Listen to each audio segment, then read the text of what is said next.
Кривична пријава за злоупотреба на службена положба и овластување против поранешниот шеф на кабинет на директорот во Дирекцијата за заштита и спасување Скопје.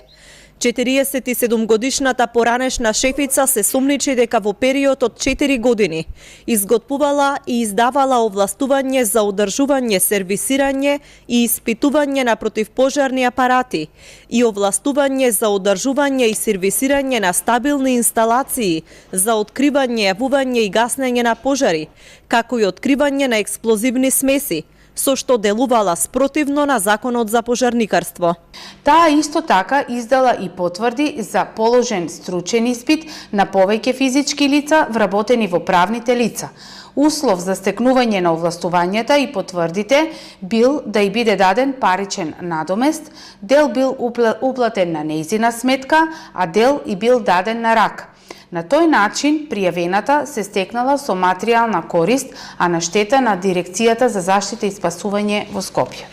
Според полицијата, шефицата на кабинет овластувањата ги издавала во период од 2008, 2013, 2014 и 2015 година на фирми од Валандово и Гевгелија.